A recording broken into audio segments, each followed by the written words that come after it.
All right, everybody. This is episode 36 of Now Showing with Mike and Wayne. 36 weeks we've been doing this, 36 weeks in a row. It's been a lot of fun so far, and we're glad to just keep doing it. This week we are going to discuss live action animation films, so stuff where there's actual people in it, and also cartoons or CGI characters of some kind.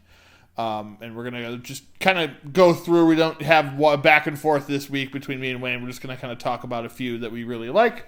We're going to start it off, though, I think, with a lot of people's favorite movie when you think of live action animation and cartoons and live action. And that's Who Framed Roger Rabbit from 1988, directed by the wonderful Robert Zemeckis, screenplay by Jeffrey Price and Peter S. Seaman. Bob Hoskins, Christopher Lloyd, Charles Fleischer, Stubby Kaye, Joanna Cassidy are your stars. Lots of credit to the voice cast. Charles Fleischer plays Roger Rabbit. He also has a couple other characters he plays, and I believe he actually has a role in the movie, I think, as well. And Kathleen Turner as Jessica Rabbit, who I didn't know until this point is actually uncredited, which is interesting. Didn't realize that. And also Amy Irving, who is an actress I know and has been in a lot of things, did that singing for Jessica. So two famous actresses playing one role. So that's kind of cool. Stuff I actually didn't know. Of course, it starts off with Bob Hoskins. He's the detective, and he's investigating a murder in Toontown. And that's kind of the two worlds that we're given. We have, where the kind of the humans live, and then you have the Toonville, Toon areas where they live. Hollywood is run by men in suits, but the stars are the animated characters, I would say. Right, Wayne? What's interesting about this, hey everybody, thanks for tuning in. I just want to stop and focus on Bob Hoskins real quick. I was absolutely floored when I found out that he was an Englishman or a British actor. It's like, but he talks like an American in my, I don't know, 8-year-old mind. Right, exactly, yep. This was one of the first times where I was like, wait, that's what acting is? Well, in our youth, I think, too, you're right, we don't really pay attention to that as much as we do as when we get older. Even when we get older, too, we're still surprised. I know I've talked to a few of our friends that have been like, I'm like, he's from England, right? And they're like, wait, what? And I'm like, yep, that's where they come from. And that's, a lot of them are all over, and Hoskins was just one of those, like, kind of British character actors who then, when he made his way over to America, ended up getting quite a few starring roles here. This obviously being one of his first major ones. Obviously, he'd go on to be in Hook and Super Mario Brothers, which we talked a little bit about in our video game episode. Off of that, though, my dad also was like, well, that Judge Doom was actually Emmett Brown from Back to the Future, right? I'm like, shut your lying mouth. And it's a good thing, too, to talk about, because when you're a kid, you're right, you don't correlate that stuff enough. And, I mean, there's some of these movies that we go over now, like I just went over some of that cast, not realizing that they were in this movie, or that they did voices for this movie, because when I was 8 or 9 years old, I didn't pay attention to that kind of stuff. So I'd like to say I remember Christopher Lloyd as Doc Brown and being in this movie when I was that age, but I probably didn't put the correlation together until I was maybe like 13, 14 years old, and like, oh, that's the same person. But is like an 8-year-old, or for me, I was probably like 6 or 7 when I first saw this movie. I'm sure I didn't make that connection. But this movie has always stuck with me. It's always been one of my favorite, like, go-to live action animation films. Not that there's like a ton of them to go on, but it's always just kind of been at the top. And Roger Rabbit's a great character. Jessica's a great character. The baby in the beginning is fantastic. That was always one of my favorite parts with him, when they're done and they call cut and he lights the cigar up and stuff. Like, it's such an entertaining film. It looks fantastic. The animation is great. If you haven't seen, I think it's the newest Blu-ray. I'm sure they probably got a 4K out. It looks great. The new transfers and stuff look fantastic from this movie. Through this podcast today, I'm going to talk about some older movies I watched that, like, just the 4K stuff and the new transfers of them are looking fantastic. They're able to do so much with these. So if you haven't seen Roger Rabbit in a while, definitely, I think it's on like HBO. Check out the new HD transfer. It's fantastic. But back to the movie, though. So you have Eddie, who is this detective who is trying to, one, just like figure out who murdered his brother, but two, also uncover who's going around and killing the Toons. Because there's someone going around murdering Toons and people involved in this big case that he's working on. And so he's trying to figure this out. He teams up with Jessica Rabbit and Roger Rabbit, and just kind of goes on this film noir animated caper to figure out what's happening. And there's so many just crazy scenes. There's musical numbers with Bob Hoskins, which are fantastic. One of my favorite scenes is towards the end, Wayne, when we see finally Christopher Lloyd become the villain that he's meant to be and how evil he is. And there's just so much imagery, the popping eyes, the melting of the shoes, just so much stuff in those last like 30, 40 minutes of the movie that have always stuck with me till now. Like, I haven't seen this movie probably in like 5 to 10 years, and I still remember most of it pretty vividly. Oh, God, Judge Doom terrified me as a child. My dad took me to see this when it was in the theater. It's like, it's a cartoon, no problem. Although there's nothing terrible about it that's going to, scar a child, except for Judge Doom. Except for Judge Doom and in the putting Toons into acid and watching them melt in front of your eyes. Oh, the poor shoe. Yeah. He had a family, damn it. It's just such a... He had a soulmate? Oh. See what he did there, everybody? It's just one of those movies, I think, that's always kind of been there. And it's been, it's been our movie, Wayne. It's been our generation's film. And I think people like us, people our age, we remember this movie fondly. Whether people younger than us have seen it or older than us really cared for it.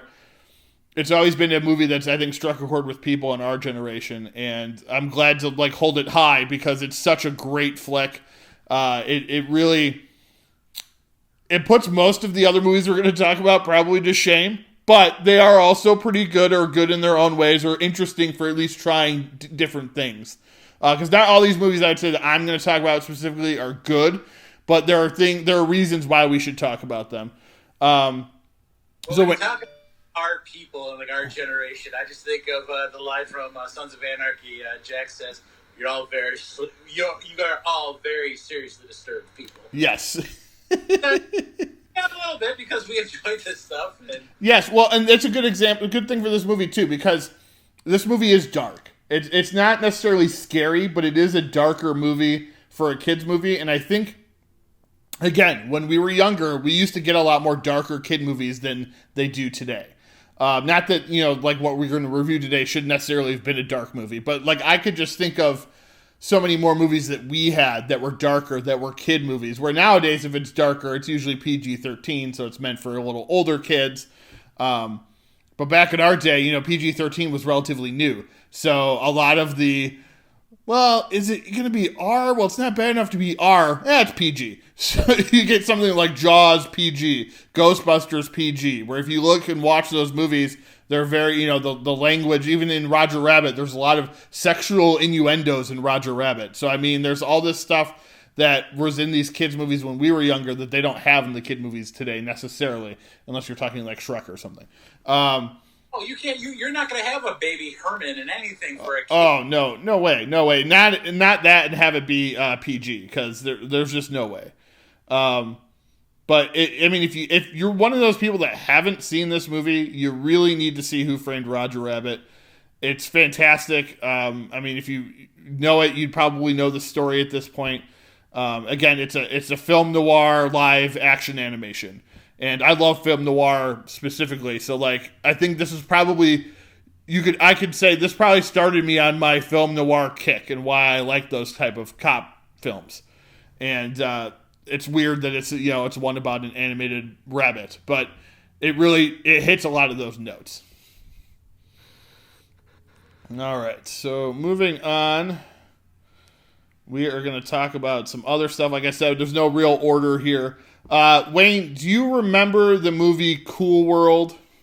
Yes, that was my first introduction to Brad Pitt. All right, so Cool World is a movie This is one of those movies that, like I just talked about, I'm not going to necessarily say it's a good movie, but it's an interesting movie. It really doesn't follow like any of its own rules, but it is a movie about humans who kind of get caught up in animation. And there's like this animation world that they get stuck in. It was definitely hot off the presses from Roger Rabbit. It was only like 4 years later, so this thing was big. But they went darker, blacker comedy, just very disturbing in certain parts. Brad Pitt is in it. Gabriel Byrne. The plot centers around a guy who basically created in 1945 Las Vegas. World War II veteran Frank Harris, Brad Pitt, returns to his mother and invites her to ride on his motorcycle. Two are involved in a traffic collision where Frank's mother dies. Afterwards, Frank is transported to an alternate universe called the Cool World. In 1992, cartoonist Jack Deebs is serving a 10-year prison sentence for the murder of a man he had found in bed with his wife.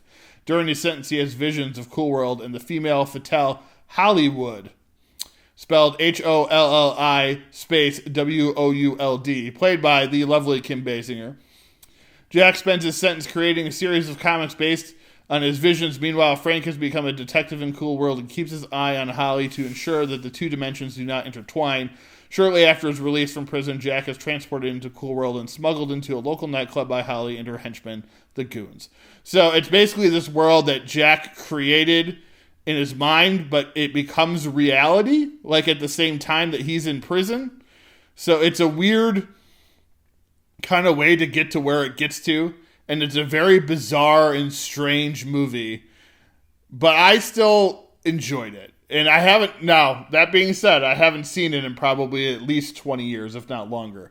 But it's one of those, it's almost like we could talk about it in the awfully good section, because it's definitely a bad movie that, to me, at least when I was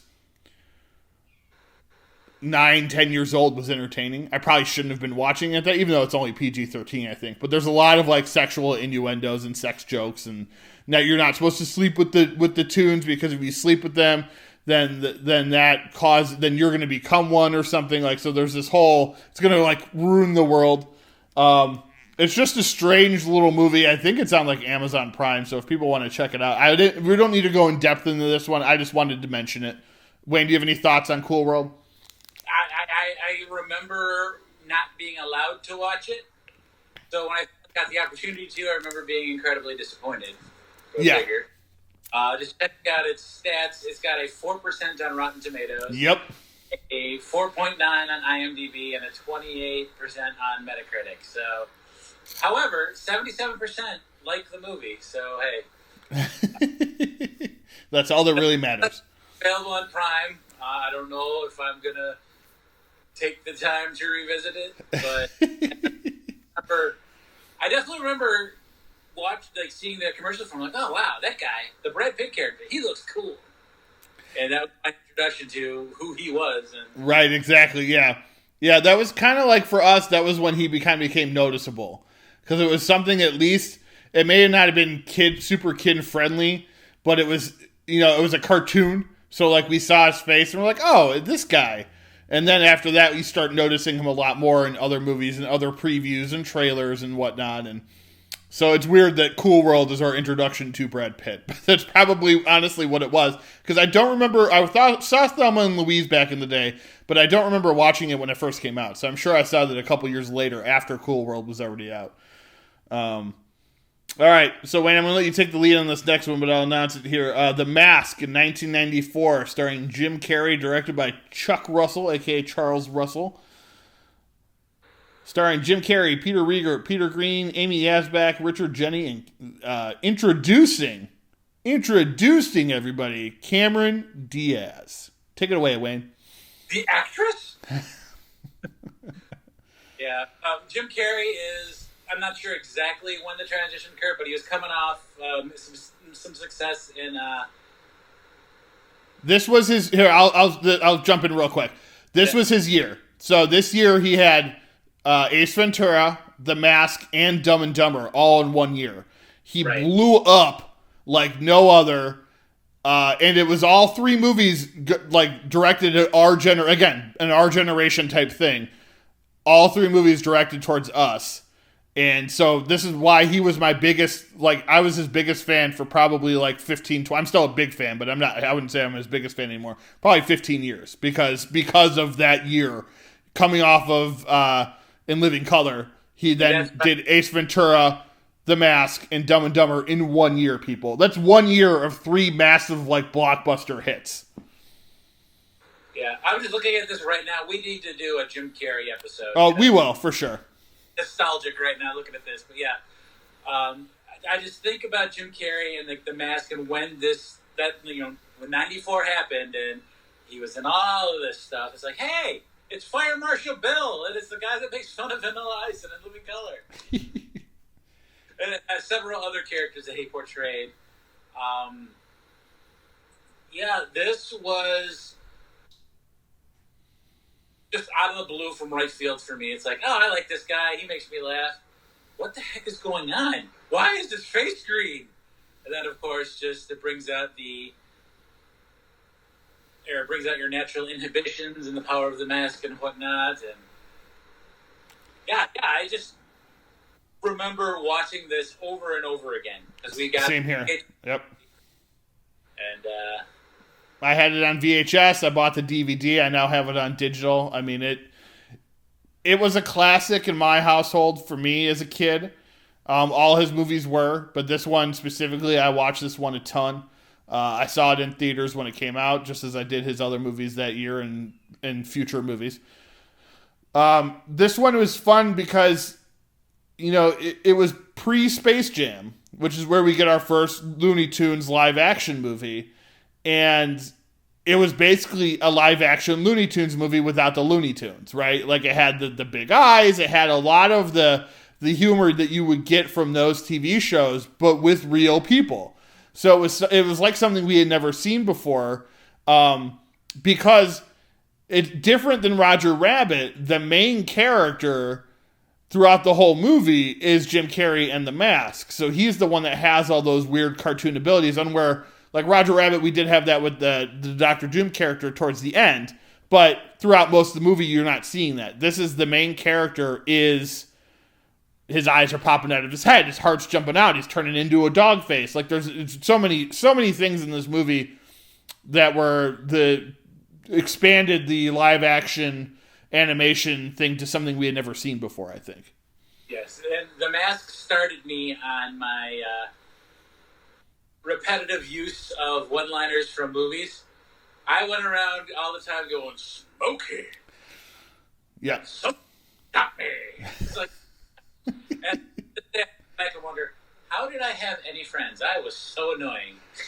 Yeah, I mean, I can tell you right now, I quoted this movie, Ace Ventura, and Dumb and Dumber. Well, I shouldn't say quoted. Still quote these movies to this day. The Mask, and the other thing too, The Mask gave us, not only was it live action animation, it was a live action comic book adaptation too. So this was kind of one of the more somewhat kid friendlier comic book adaptations that we got way before they started mass producing them in the early 2000s to now. So that was another thing for us. There was just another, like, hey, let's see if this works. And it did. And it made a ton of money.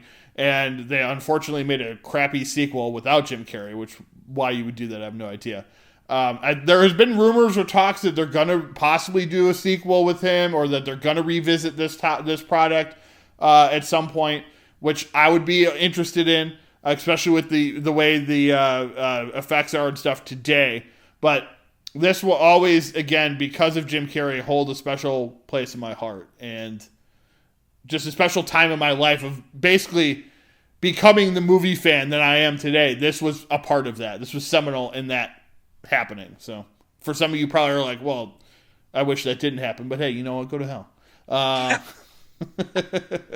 right, go away. These films and these movies, they're it's the anti-Disney, if you will, because when we were of like our early teens or even our tweens, we had the Disney movies that are all lighthearted and happy and storybook style. When you got The Mask and you've got Who Framed Roger Rabbit, you've touched on it. It's dark, it's gritty, but it's really, really funny and really, really entertaining. So I'm so happy that we had these as an alternative to the lucky Disney movies. So, yeah. Yeah, definitely a classic for people that haven't seen it. You need to check it out because it's amazing. All right, wait, I'm going to take a detour for a minute on something that you probably haven't seen. I'm just going to talk, again, this will be kind of like Cool World. I'm going to talk very briefly. There was this movie back in 1992 called Evil Toons. And it was basically, 91. It was basically like a R-rated, almost softcore version of Who Framed Roger Rabbit. It's like these girls in this house, 4 sorority sisters, get more than they bargained for when they agree to renovate a haunted mansion. And so the haunted demons are all toons. And me and my buddy, Jason Larson, if he remembers, if he's listening, I know he listens to most of our podcasts. Him and I were like watching TV one night and this thing popped on. And we're like, well, what is this? You know, voluptuous women. We're like 12, 13 years old, whatever it was. It wasn't 91 when we saw it. It was probably a couple years later. It was on, I'm sure, Cinemax, as people in our generation know it as Skinemax, because that's where they played all the softcore, dirty movies. This movie's hilarious. Is it bad? Oh, of course it's bad. But just the animation style was very crude. It's a very dirty movie, obviously, but it was funny. It was well worth its time. It needs a mention here just because it's not one that's like ever really talked about anymore. It's definitely a B, maybe probably a C movie.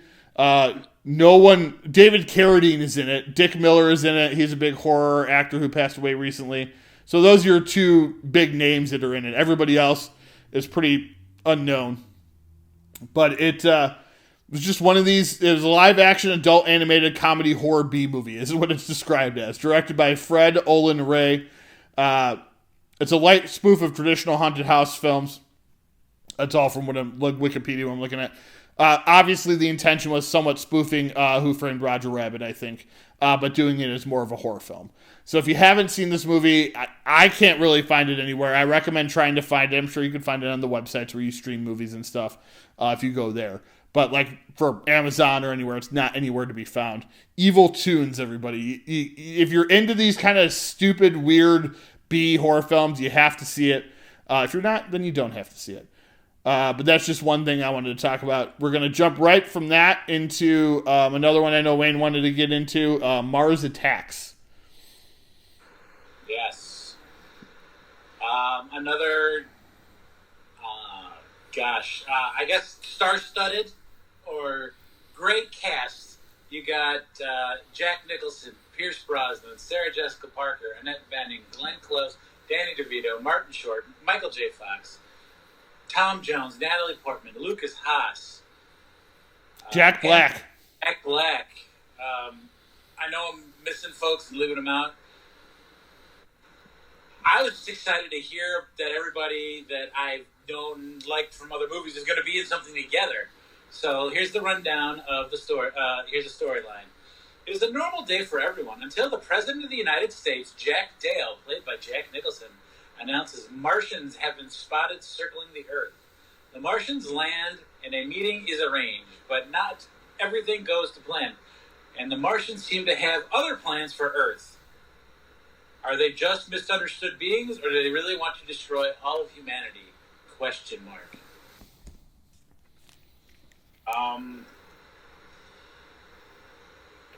Where to go from this one? Because this was like, this has got your sci-fi, like 1950s, how the Earth stood still. Yep. With the live-action animation, which we're talking about this week. Just the comedic performance. And I just remember... doesn't Jack Nicholson play multiple characters? I believe? He does. He plays the president, and then he plays a couple other characters too. Yeah, he's great. I didn't get a chance to watch this. 2 characters: President James Dale and Art Land. This is his movie to shine. Like, Jack Nicholson is funny. He's mean. He's just an a-hole, but he's great. Like, this is a movie to showcase how entertaining the man can be. And not to go on a sidetrack here on Jack Nicholson, but really, like, even with us growing up, he was well into his prime, maybe even past his acting prime.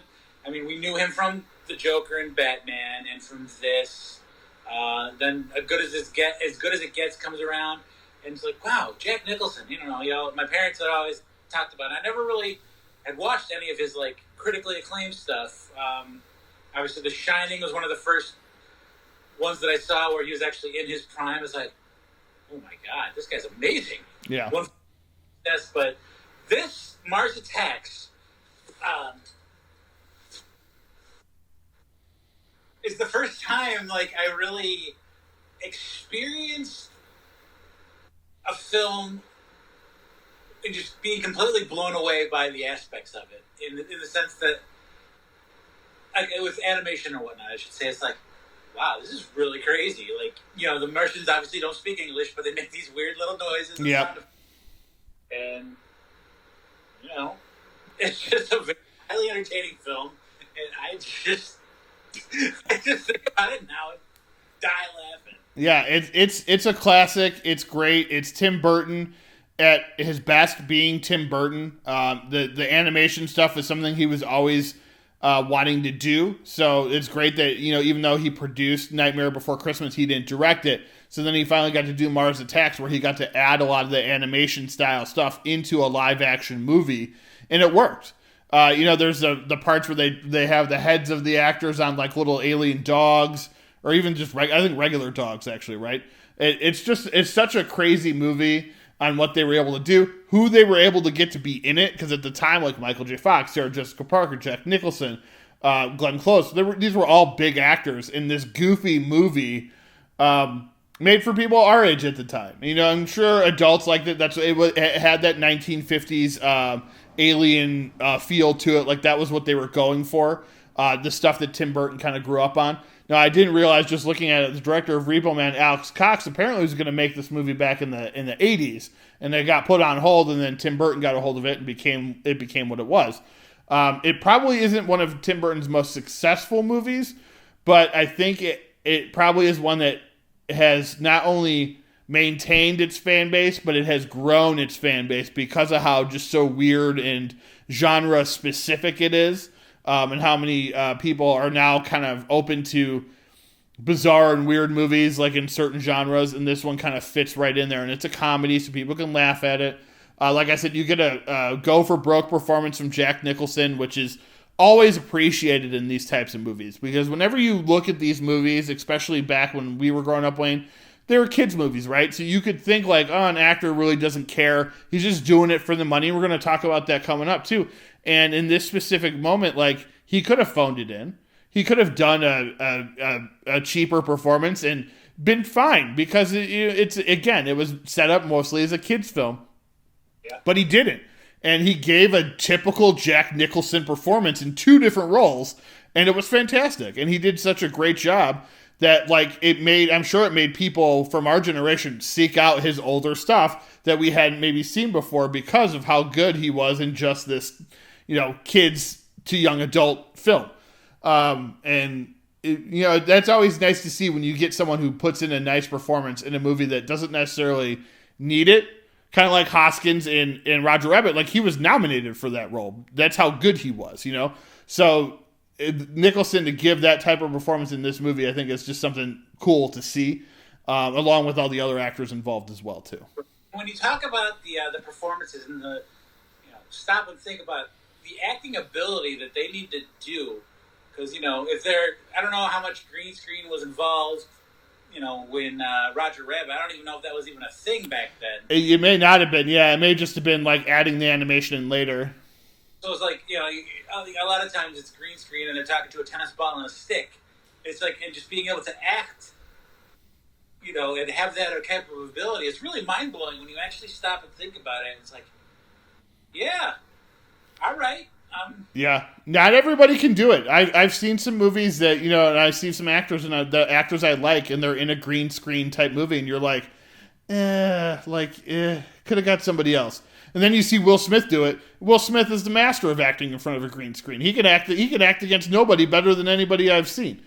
So it is nice when you see these actors and they're able to give nice performances. Now, granted, this one did have a lot of actors in it, so for them to work off of. But I know Nicholson did have some moments where he was by himself, which were probably some of his better moments in the movie. and he's just crazy on both ends. It's both characters that he plays. You could tell he had a lot of fun with this movie. This is one I think kind of people maybe have forgotten about a little bit. So if you haven't seen Mars Attacks, definitely hunt it down, check it out, watch it, love it, just like everybody else. All right, moving on along. I'm going to talk about another kind of odd one that I like, Wayne, and it's it's a weird one. It definitely is a weird one, but it actually has some connection to Burton and let's see, there it is. All right, 2001. We're kind of jumping in time a little bit, but 2001. There is a movie called Monkey Bone, and it stars. Huh? I remember Monkey Bone. It's directed by Henry Selick, the director of Nightmare Before Christmas. Screenplay by Sam Hamm. Starring, it's based on Darktown, which is, I don't know if it's a book or a graphic novel or whatever. Starring Brendan Fraser, Bridget Fonda, Chris Kattan, Whoopi Goldberg, Rose McGowan, Giancarlo Esposito, and John Turturro as Monkey Bone. So Monkey Bone is this movie. Stu Miley is a disillusioned cartoonist whose comic character, a rascal monkey named Monkey Bone, is getting an animated series. Stu plans to propose to Dr. Julie McElroy, a sleep institute worker who helped him deal with his terrible nightmares by changing his drawing hand. One night, Stu crashes his car after accidentally activating an inflatable monkey bone raft and falls into a coma. His spirit ends up in downtown, a surreal carnival-themed limbo-like landscape populated by mythical beings and figments of its visitors' imaginations, even Monkey Bone. So Stu goes down there and he befriends Catgirl, played by Rose McGowan. And it's basically like him in a coma most of the time trying to get back to his fiance. And when I saw this movie did not get good reviews, people. So don't go into like, oh, this is like a criminally underseen. It got bad reviews. I love this movie. I thought it was hilarious from start to finish. Brendan Fraser is a national treasure. The fact that we kind of just threw him aside is BS. And this movie just shows what he could do and the depths that he can go to get a good performance out of just doing some weird, crazy, zany shit. John Turturro as Monkey Bone is hilarious as the animated monkey that we see mostly in the Darktown area. One of my favorite scenes is when finally he kind of gets his way out of the coma, but he's still not in his body. He's in Chris Kattan's body, who is a corpse. He's running around throwing organs at people that are chasing him. Probably one of the funniest flipping things I've ever seen on screen. It's such a weird movie that, again, when you have these weird movies like this, that turns people off sometimes from the beginning. So sometimes people are going to be like, oh, well, this is too strange. I'm not going to watch this movie. And I was a teenager when I saw this movie, so I wasn't a kid, so I can't use that excuse. To me, it was hilarious from start to finish. I've seen it probably a dozen times. I haven't watched it in quite some time, but I've seen it probably a dozen times. I always thought it was hilarious. I thought the animation was always really cool. Henry Selick did a great job with Nightmare Before Christmas. I thought he did a great job with this movie as well, just effects-wise, talking about what everything looked like, how the characters were drawn, how everything was just played together with the humans, how Brendan Fraser was with all the animated characters. It all worked really well together. To me, it's a criminally underseen movie that people need to either revisit or see for the first time. I think it can kind of have maybe a little bit of a comeback. I don't know. I really dug this movie. Wayne, what are your thoughts on Monkey Bone? I don't really remember you've refreshed my memory on it because, I haven't seen it in at least a decade. But yeah, just big fan of Brendan Fraser. Just talking about him right now makes me want to dig out the Mummy movies and go on a binge, which I probably will because they are one of my guiltiest pleasures. Yes. Encino Man and, even Bedazzled, stuff like that. Love Encino Man. But, yeah, no, just another weird, funny, but it's for I'm going to say it's like a deranged comedy because it's for twisted, unique individuals such as ourselves. It is. It's very much a cult type of film. It's not like, I'm not expecting the masses to love this movie. I couldn't believe how bad people thought it was when I watched it, and I couldn't stop laughing all the way through. I thought it was hilarious. Just a great, like I said, great characters all around, and it's actually live action stop motion animation, so that's even harder to do because that's basically doing Nightmare Before Christmas, but with actual humans involved as well. So just think about that for a minute, and how insane that would probably be. Just a crazy movie. I think people should watch. All right, let's see. What else did I want to do? What else did you want to talk about, Wayne? Was there another one in there? Not different type of live action animation here. 95's Jumanji. Yes. It's not like cartoony. It's definitely tried to use like more real looking animations and whatnot. Yep. It almost feels like they're channeling Jurassic Park with like the elephants running through the streets and the animals and the spiders and whatnot. Yep. Worth talking about. Doesn't completely fit. Maybe it does. I don't know. I think it does. I think those do. I didn't write them down because I honestly forgot to include them in this category. I think it fits. Jumanji, Joe Johnston directed a lot of animal animation in that one. Obviously, like you said, more realistic. This will lead me to my next movie too. So we'll talk a little bit about this one first. Starring Robin Williams. Obviously, we talked about him at length already on our podcast. Also starring Kirsten Dunst, David Alan Grier, Bonnie Hunt, Jonathan Hyde, and Bebe Neuwirth. If you haven't seen this movie, kids play this game called Jumanji, and then they're taken into this world where they find Alan, played by Robin Williams, who was, I think in the very beginning, right, they start with his disappearance, right? Right. So in the beginning, just like in the newer Jumanji movies, they start with his disappearance, and they find him in there, and then he comes out, but he's a grown man this time, and he kind of helps them through the world of Jumanji. Obviously, the new ones have kept this one in canon, so this is the first of the now trilogy of Jumanji films. So all three of them really fit into this kind of category because there's a lot of CGI animation in all three movies. Have you seen the second one, the Rock version? Yeah, I liked them all. I thought those two were really good. The second one's not as good as the first one, but I thought it was good, though, still. I enjoyed it. Donovan and I went and saw it in theaters when you were able to do that still. So. I remember back in the day when we used to go into big rooms and watch movies together. Yep. Seems like so long ago. We saw that 2000, like the Christmas holidays of 2019, because that's when that one came out, so.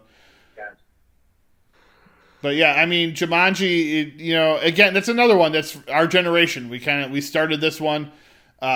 We enjoyed this movie when it came out. Robin Williams was one of those actors that could bounce between drama, comedy, even, the occasional somewhat action, not necessarily like full on like Schwarzenegger action, but occasional like action thrillers.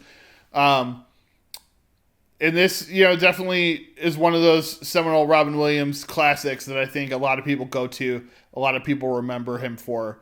And yeah, I mean, it definitely fits the mold of the CGI animation. The next one I want to talk about will actually kind of is more in this mold as well.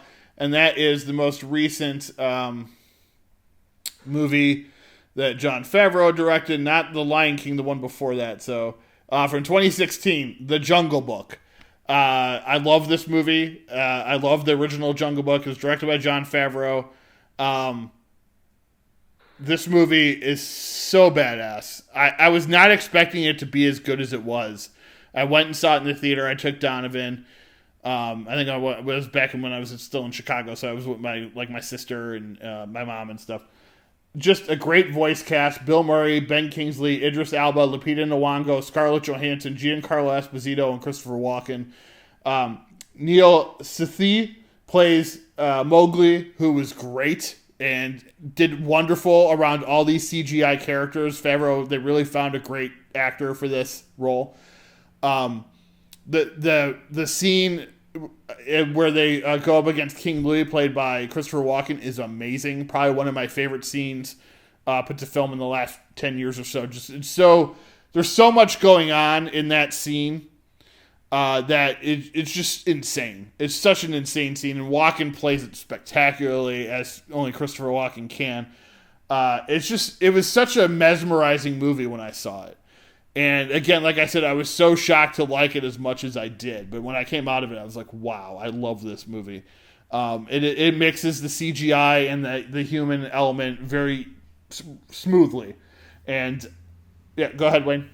I'm just stuck on Christopher Walken playing King Louis. I have not seen this, but I'm just picturing the orangutan running around going, and just, talking about cowbell. Yeah. And those tickets. You should watch it. It's on Disney Plus. So if you have Disney Plus, everybody can check this movie out now. To me, it's one of my. I haven't seen all of the remakes of the animated films, but this is my favorite that I have seen. I really, like I said, I really stand by this movie. I think it's a great flick. It's just so engaging. The voice cast is fantastic. Bill Murray as Baloo, is amazing. They even do the song that Candy sang in, or not Candy. Wow, because the original was like 1960s, wasn't it? What was John Candy in that he sang? Whatever. John Candy's amazing, even though I actually wasn't thinking John Candy. I was thinking John Goodman. Wow, I'm going all over the place. There's too many Johns in this business. Anyway. Are we talking about Baloo the Bear? Yes. The original voice is Phil Harris from the 1964. Yeah, that's what I said about. The good old Phil Harris. Righty for the New York Yankees. Just kidding. I don't know if that's probably not true. I'm sure there was a right-handed pitcher, Phil Harris, in Major League Baseball. Probably played for the Yankees at some point. But the thing about that character is Baloo is also, the voices are recycled, the characters are recycled. So I think in Robin Hood, yes, the character definitely the same voice. So it's what's funny, and I haven't gone back and rewatched a lot of the old ones, but I guess they said I've seen side by sides of their old movies where they literally have taken the same scenes from a movie and just changed the characters. So they would take something from Jungle Book and place it in Robin Hood, or something from Peter Pan and place it in Cinderella or something like that, and they just reanimate it and change the characters, and it's exactly the flippin' same, which is kind of cheap, but also money saving, and sounds like something one of our old employees would have done, or employers would have done. Anyway. Animation back then, it took a lot of time, so yeah, we're going to cut some corners. It did, it was hand-drawn, I get it. You want to, you know what, how many times, Wayne, have we been asked to, basically take something somebody else has done and redo it? That's basically essentially what they had to do back in the day. So here's what we're going to do with this commercial. Exact same thing, and then slap monster trucks on it. Did you see that NASCAR opening? We need to do that. I'm like, oh, this is something that really happened, people. I asked if we're going to get Kid Rock to do it, because that's who did it for NASCAR. And I was told just to use the Kid Rock version anyway, so there we go. And just put in Monster Jam shots. Anyway, back to movies. So I would even, just recommend, don't watch the old Jungle Book now. Watch the new one, because the new one's badass. I think you're going to really like it. I haven't seen it because I wasn't a big fan of the 7 version of the Jungle Book. It's like, whatever. I'm telling you, man, watch this one. You'll like it, I think. It really is a good movie. And for those that don't know, when Kirky recommends something, because he's seen a vast majority more than what I have seen, so I make these little lists, and I call it the Kirky watch list, because I go to review something that he recommends. And like last week, I went and watched Molly's Game. Absolutely loved it. I'm going to watch that movie again over and over again, because it involves my favorite things, poker and, good movies. Idris Elba. That is going to be at the top of the Kirky's list this week. Nice. I'm glad that you have a list. I appreciate that. So I'm not going to go into we'll just kind of, I guess, honorable mentions, or just talk about I'm going to mention a few other ones before we get into our next section here. We'll get into Space Jam when we review the new Space Jam, obviously, so we kind of left that one off now. Sonic the Hedgehog is a newer one that I really recommend. I enjoyed that one. Ted and Ted 2, obviously, if you're an adult, watch Ted and Ted 2 if you haven't seen them. Ted's obviously better than Ted 2, but they're funny movies. Paddington. I haven't seen the Paddington movies, but I hear these movies are fantastic. So I should probably watch them because all the reviews tell me that they're like some of the best movies of the last decade, which I couldn't believe when I read them, but I'm like, all right, I guess. Like, I'll have to watch them. I remember the cartoons and the books as a small child, and they were always, nice. Yeah. So. But yeah, I just lots of rave reviews for those. The new Goosebumps movies with Jack Black, I enjoy those. I enjoyed the first one anyway. Haven't seen the second one yet. They're definitely fun. Okja, which is on Netflix, and it's about a girl and a giant pig. It's very dramatic. It's from, hold on one second, I want to get his name right. The guy that did Parasite. Bong. I'm a huge fan of his, and I don't remember his name all the time, so I apologize for that. Bong Joon-ho, who did Parasite, did Okja for Netflix. Jake Gyllenhaal's in it. A bunch of other actors are in it. But it's about a girl and her giant mutated pig. And the pig is animated, and it's just a really heartwarming, touching, action-packed, really crazy-ass movie. So if you haven't seen Okja, check it out. Also, Pokemon Detective Pikachu. I liked it. My son loved it because he knows all about Pokemon. I was still at the end of it like, what is that? Well, I'm confused. It was entertaining. Pokemon, it was entertaining for sure. But at the same time, I was like, all right, wait, what is that guy? What's with the crazy cat looking thing? Yep. Yeah, it was. I understand that's meow too. It was a bit confusing. But I still enjoyed it. All right, and that'll lead us into our review of the week. All right. So the reason we were talking about these animated films, these live-action animation films, is because this week we review the new movie on HBO Max and in theaters from Warner Brothers called Tom and Jerry. A couple notes here. Tom and Jerry, directed by Tim Story, which I didn't realize going into. I like Tim Story for the most part as a director. Written by Kevin Costello. Starring Chloe Grace Moretz, Michael Pena, Colin Jost, Rob Delaney, Pallavi Sharda, Jordan Bolger, Patsy Ferran, and Ken Jeong. As in the credits, I thought was a cute addition at the end of the credits. It also stars Tom and Jerry as themselves. I thought that was a fun little note there. There's a big voice cast to this movie too, because there's a lot of other characters that are not Tom and Jerry. A lot of those were played by other people. Not anyone's like super famous that I noticed, but William Hanna, Mel Blanc, June Foray, Frank Welker. Tim Story was the pigeon. He played the pigeon.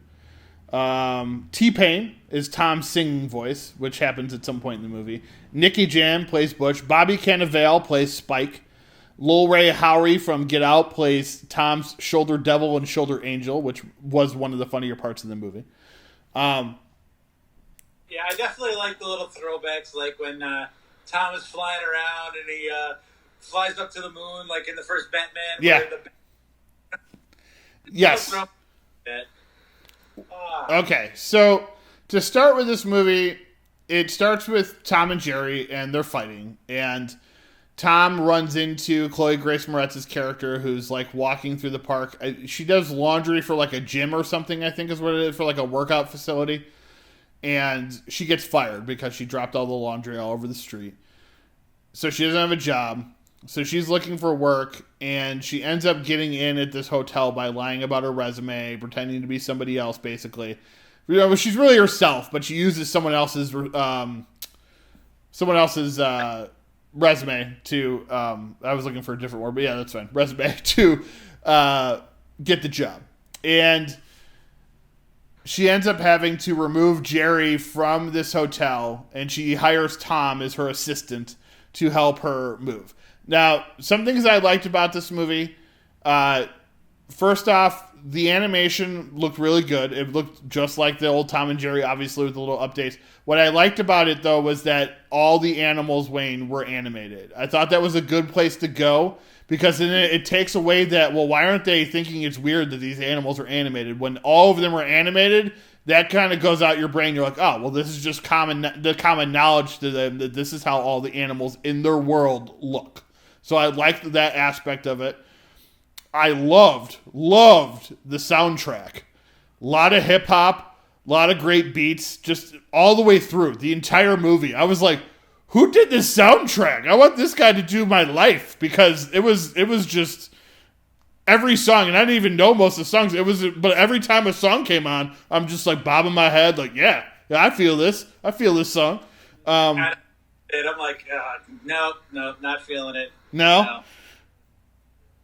But hey, different. Yeah, see, I love the soundtrack. I thought it was great. I now for the movie itself, it's okay. The movie's okay, people. It's a kids movie. It's great for kids, especially because there's not much out right now. Obviously, not much is being released from other studios, so Warner Brothers is going to be one of the few that has the kids movies. For that aspect of it alone, I thought that's fine. Like, I got some laughs out of it.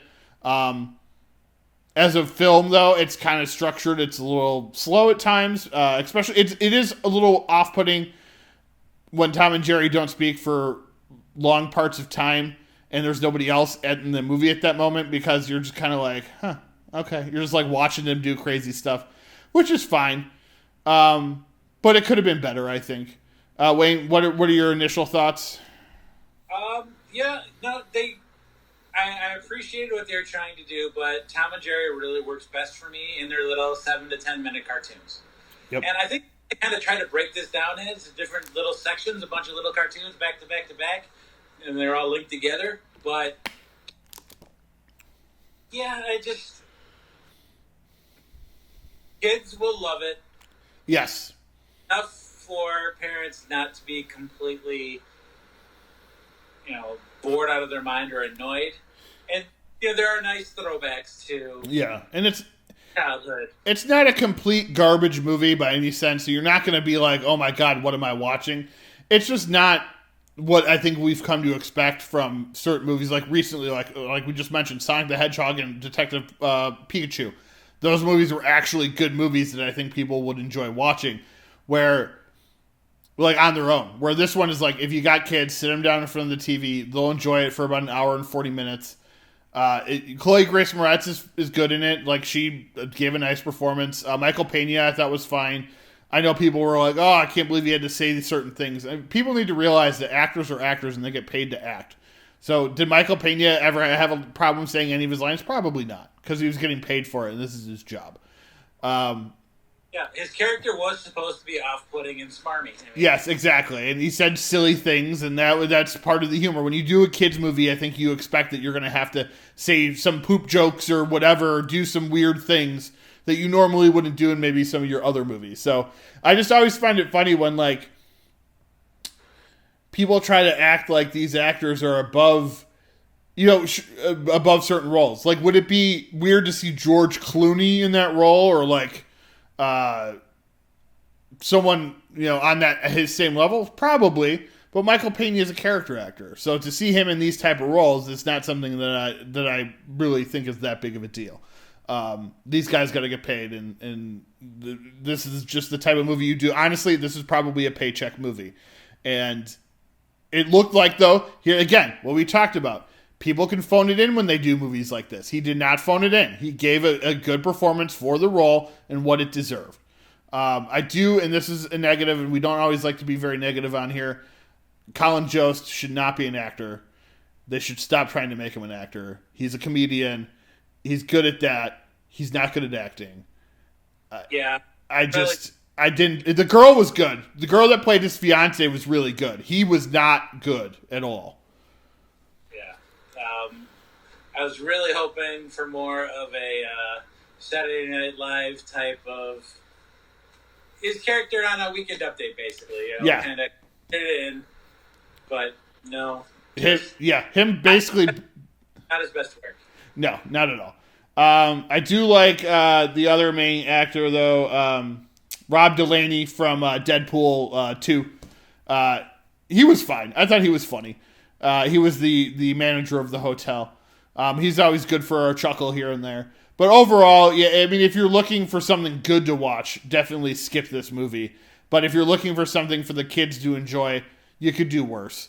And I think Tom and Jerry is just one of those movies that, honestly, it'll probably benefit more from streaming than maybe it would have in theaters, because with the reviews I saw, it's like 25% on Rotten Tomatoes. I don't know that people would have gone out and seen it as much.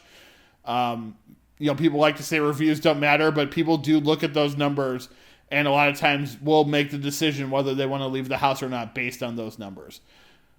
Well, see, the thing that, is going to struggle with this, because most of the Tom and Jerry cartoons, they don't speak. So like you were saying, it's like a lot of it is on physical humor and the cringy accidents that Tom occurs trying to catch Jerry. Yeah. But there are some where Tom and Jerry work together, and you can tell that it's going to be that kind of cartoon because Jerry's usually wearing the red bow tie.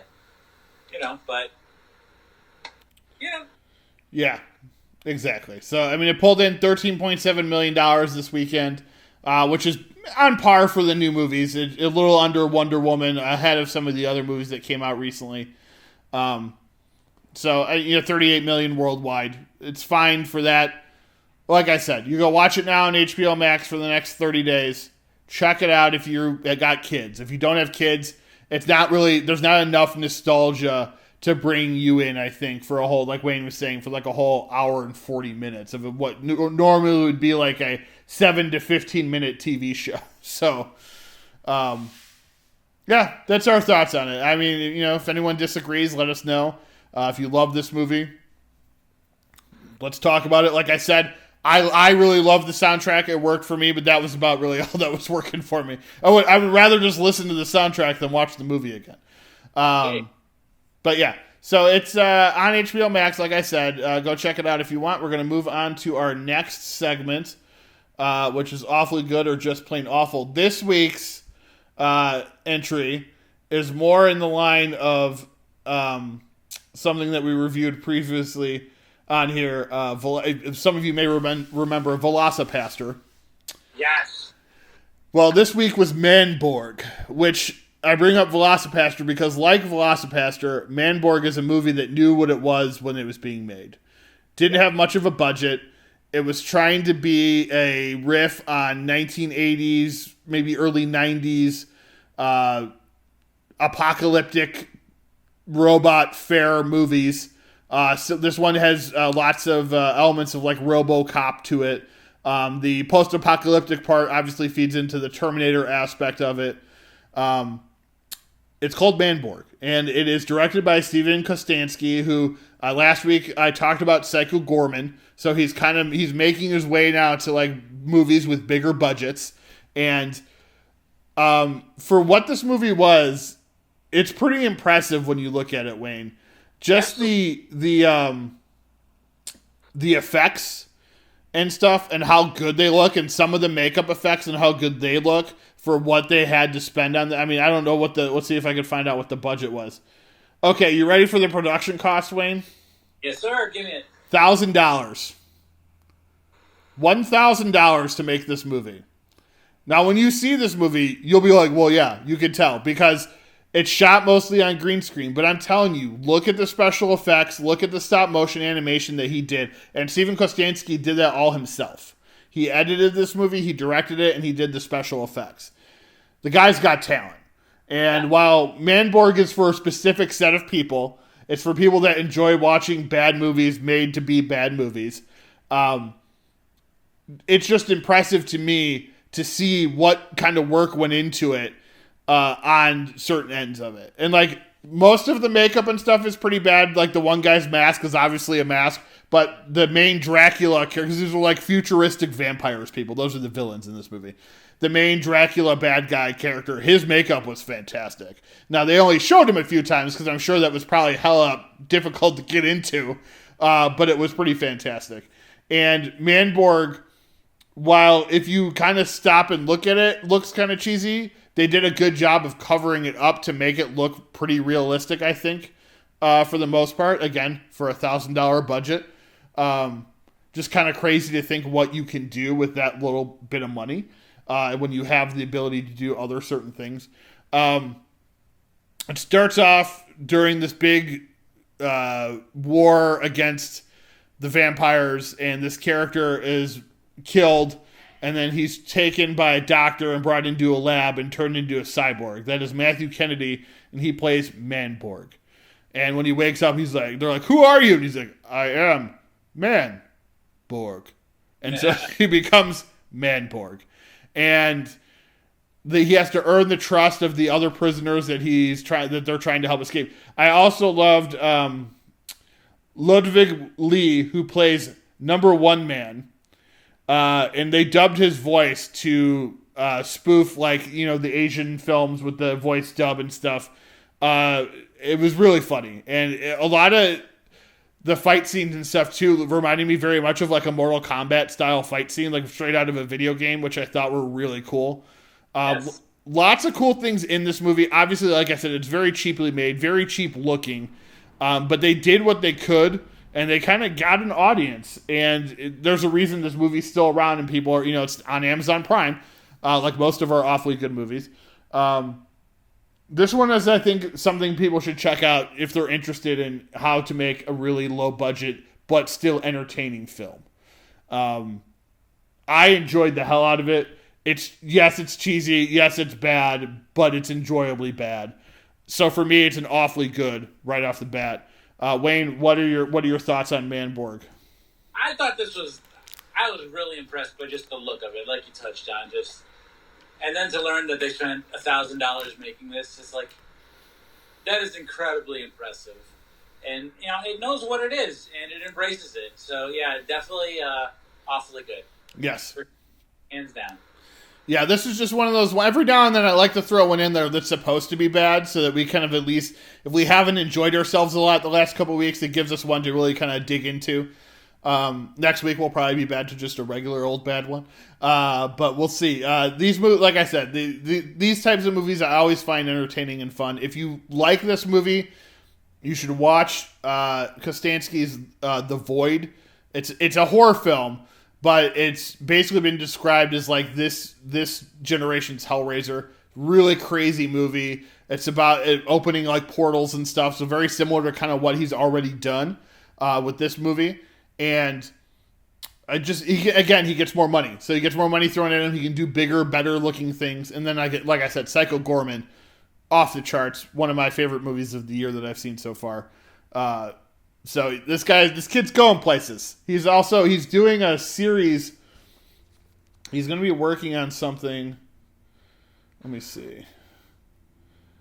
Give me a second here. There's something else because I know he's going to be working on something that's kind of bigger than what he's done already. Oh, he also did the most recent Leprechaun movie too, which I really enjoyed as well, people. So you should check that out for sure too.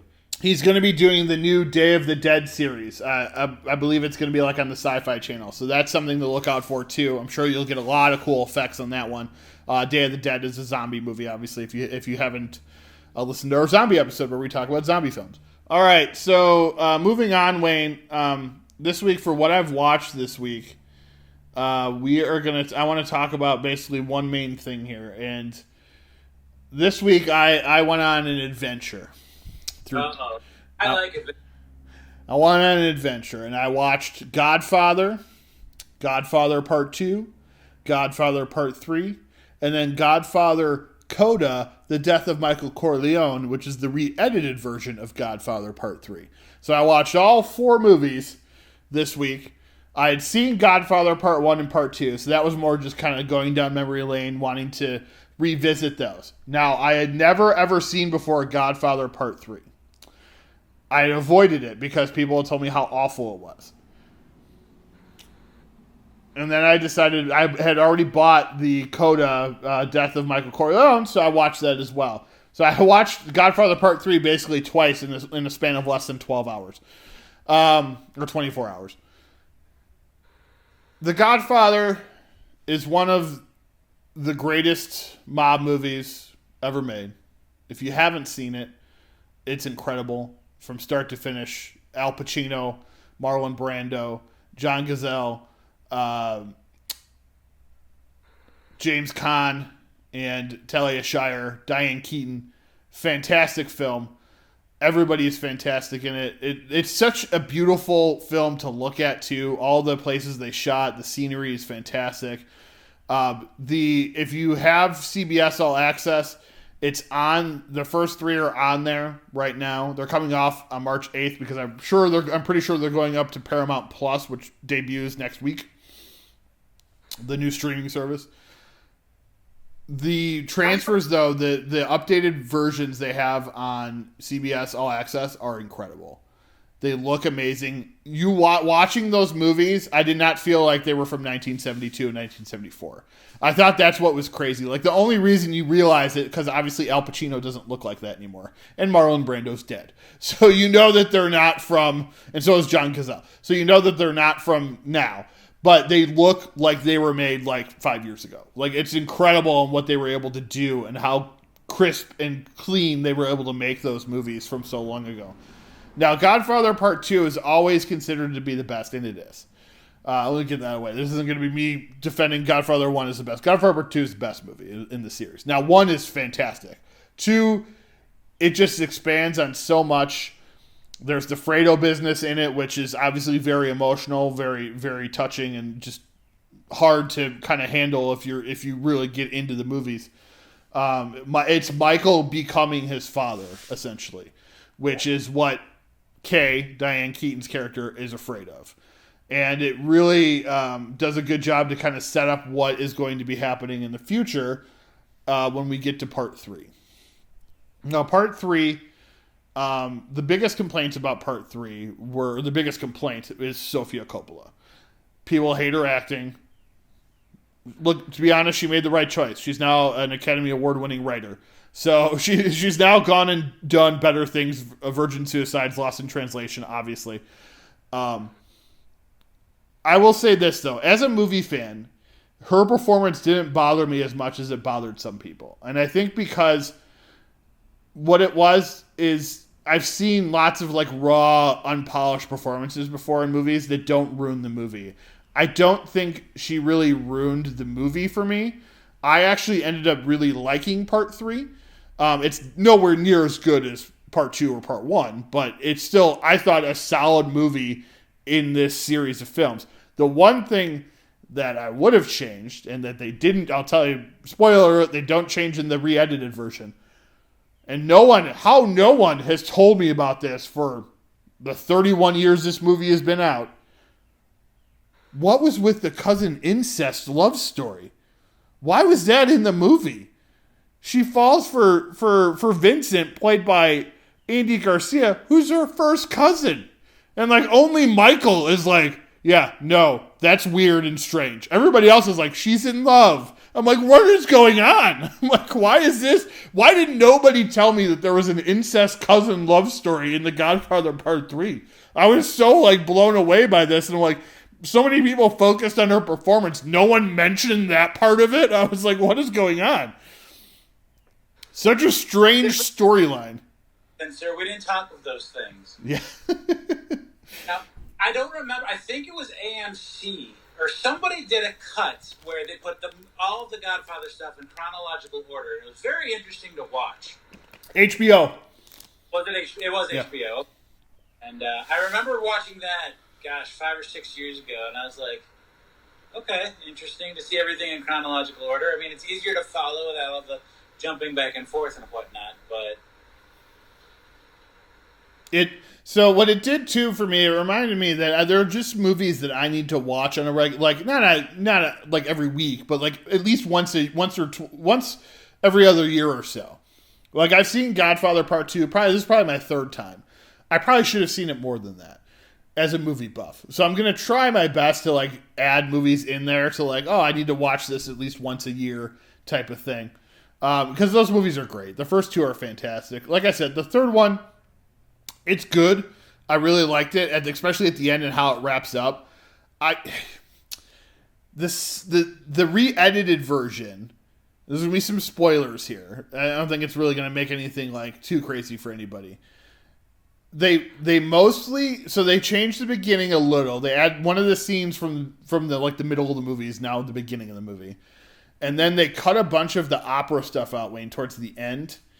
And then instead of having Michael, so the end of Godfather Part 3, people, spoiler, Michael Corleone falls off his chair while at his daughter's graveside and dies.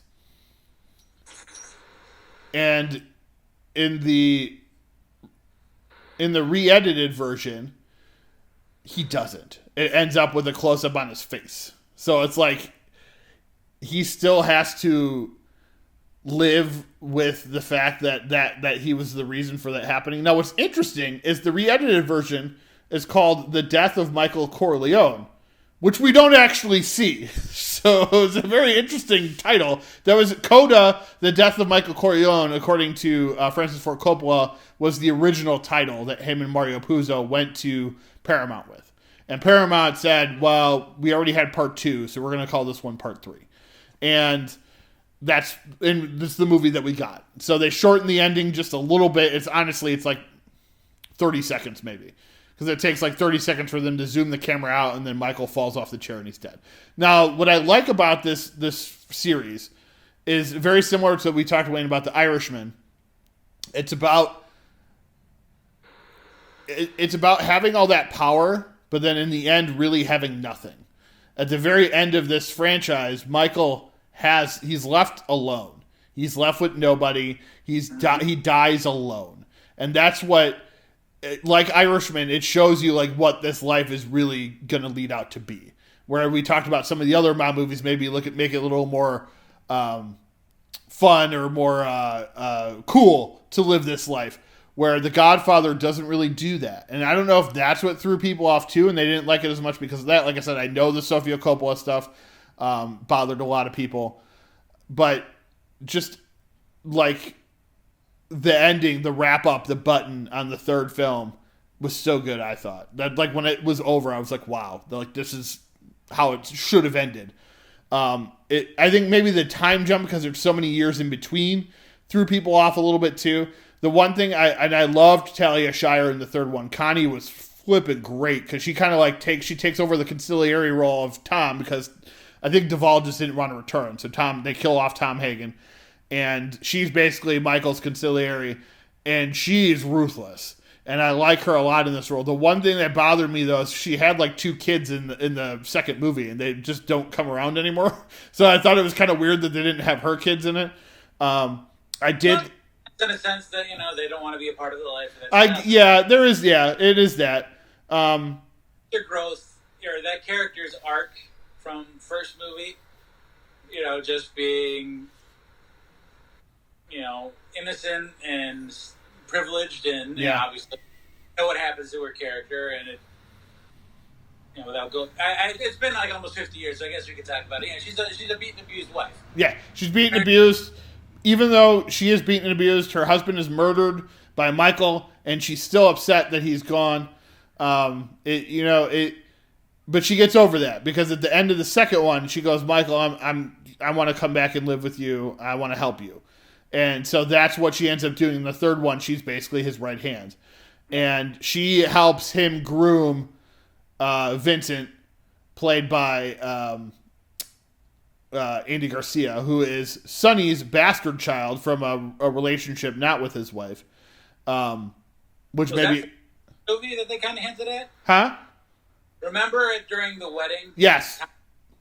Is that the? I think so. They really never say who his mother is. I don't think, even though I think that I'm not sure. I think it's his wife that's with him at the party in the beginning, but Vincent Mancini, who doesn't use the Corleone name, which he does. He finally gets bestowed on him towards the end. He was great, and I thought that was a great send off into that. Also, seeing Joe Montana, not Joe Montana, the quarterback, Joe Montana, the actor, play his role too. Joey Zaza was fantastic, and it's just always fun to see a Chicago guy out there doing things. And so I hadn't seen this, like I said, I hadn't seen this one before, so I didn't know he was in it. So that was a nice little treat for me, because I love Montana. So it's just a great franchise, a great series. If you haven't seen it, you probably should. I know, there's so many movies that I haven't seen that I put off, and this part 3 was just one of them. I should have seen it a lot sooner. I shouldn't have taken people's word that it was terrible. Terrible in a sense maybe is it's not as good as part 1 and part 2, but those movies are so good that then the third one being just decent is fine. But yeah, I don't know. I thought a good capper to the franchise. The other thing I watched that I'll mention real quick is I watched the Kevin James series on Netflix, The Crew. I'm not a fan of Kevin James. However, I liked that TV show. I thought it was pretty funny. It is like a typical sitcom. There is a laugh track. I thought it was pretty funny. I like a lot of the characters. Sue me. Whatever. Wayne, what did you watch this week? I did not watch a whole lot. I watched a documentary on Netflix about the war on drugs and the cocaine crack epidemic. I forgot exactly what it's called, but it's very, very good. It goes into how it was, how it affected different communities and different aspects, and how certain groups of individuals were targeted, if you will, there for FBI and CIA stings and whatnot. So really kind of eye-opening and kind of just sheds light on how the government operates. Definitely something to check out. Is it the one called Crack, Cocaine, Corruption, and Conspiracy? That is the one, sir.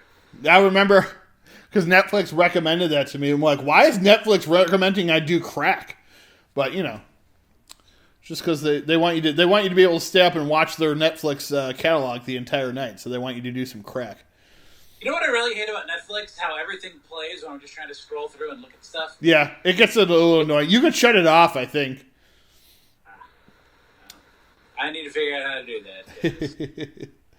I am still finishing up Dexter.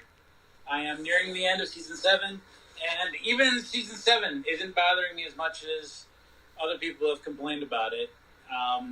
It's a fantastic series, as I talked about the last 3-4 weeks or more. Love it. Cannot wait for the revival. That is about it for me. I don't. If I watched other stuff, it really didn't stick out. I'm still making my way through Cougar Town eventually. So, yeah, that's about it. All right. All right. So on to the news and notes then. Passing away this week, we had Nigman Tat. He's from Shaolin Soccer and 169 other things that he did. He was a Chinese actor. He passed away. He was only like 68, I think. Still relatively young. All right. Movie or news. Stop for 1 second. Can you squeeze something else in? Yeah, go ahead. I remember I watched I Care a Lot. I think it was based on your recommendation last week. This movie was really, really good up until the last half hour when it kind of lost the direction and went the wrong way, in my opinion. Which is what I said. Yeah, if you read my review, that's what I said too. It kind of loses focus at the end. Rebecca hated her so much. So much. Yep. And that's what I wanted people to know. You're supposed to hate her. It is a movie about karma, I think. Kind of what goes around comes around type of thing. Macon Blair is in it. I really like him. He plays a guy in the beginning that she screws over. Peter Dinklage is always great. Great facial hair. But yeah, I mean, Rosamund Pike is not a nice person in this movie. She compared it to her Gone Girl role, which is also not a nice person. It's just one of these movies. It's like you love to just hate those deliciously evil performances, and that's what she gives in this movie. It was funny at times. Like I said, it does kind of lose its focus a little bit towards the end. I still enjoyed it though. I didn't think it was a terrible movie by any stretch. It just, kind of goes in, like you said, it goes in a different direction that you weren't really expecting. But the payoff with the karma thing just doesn't work for me at the end. No, see that worked for me. I'd still that's kind of what buttoned it up for me, where I was still okay with it. No, she needed to suffer much more. And all those people, no, not nearly enough.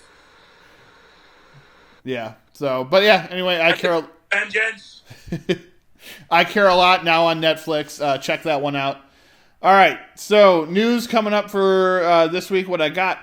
Twisted Metal video game is going to be turned into a TV series. Will Arnett is working on that along with the Zombieland writers.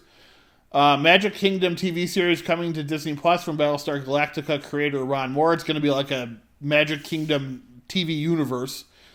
Blue Beetle to be directed by Angel Manuel Sota, director of Charm City Kings. It will be the first major Latino DC superhero film. Fourth Jeepers Creepers film coming this fall. They've kicked out the director, who is a actual convicted pedophile. He did the first 3 movies, so he will not be working on the 4th one. Fincher is reuniting with Seven writer for the Netflix film The Killer. It's a comic book adaptation with Michael Fassbender in talks to star. Pet Sematary origin story movie is in the works from the remake writer for Paramount Plus TV, the new app that comes out on Thursday. Frasier also going to Paramount Plus, a revival. Ray Donovan movie in the works for Showtime. Yellowstone prequel and spin-off are in the works. Creator Taylor Sheridan producing. He's also making a show called Mayor of Kingstown with Jeremy Renner in the lead role. Rugrats revival in works at Paramount Plus. Mission Impossible 7, Quiet Place 2, and Paw Patrol are going to be the first movies for Paramount that are released in theaters, and then 45 days after the release, they are going to be on Paramount Plus. Halo series premiering on Paramount Plus in 2022. Lady J G.I. Joe series headed to Amazon. Fatal Attraction TV series coming to Paramount Plus. Superman reboot with Abrams and Tanisha Coates in the works. The rumor is that it is going to be a black Superman. District 9 sequel in the works with original director. Christian Bale cast in Scott Cooper's next film. And Terminator anime series is going to Netflix. Movies being released soon. Slacks horror film about murderous pants hits Shudder March 18th. Loki now scheduled for June 11th. Star Wars Bad Batch will be May 4th. That'll be the first new animated Star Wars series coming to Disney+. Mysterious Benedict Society is June 25th.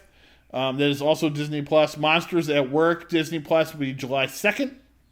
Turner and Hooch series with Josh Peck is coming to Disney Plus on July 16th. Chippendale Park Life will be July 23rd, I believe. Andy Samberg and John Mulaney are the voices in that one. And that's it. That's it for our show this week. We appreciate you listening and listening to us babble on about movies, because that's what we like to do, everybody. You can follow us at Now Showing with Mike and Wayne on Facebook and Instagram, at Now_Wayne on Twitter. Email us at nowshowingwithmikeandwayne@gmail.com. Find me on Twitter at We Are Screwed 2. Me on Instagram at Mike1830. I'm on Facebook at Michael Kirkpatrick. Again, it's the one with the Now Showing logo. Wayne is on Twitter and Facebook at Wayne Yerke. On Instagram at Wayne_Yerke. We are also on Entertainment Buffet's YouTube page. For Wayne Yerke, I am Mike Kirkpatrick. Thank you for listening to Now Showing with Mike and Wayne.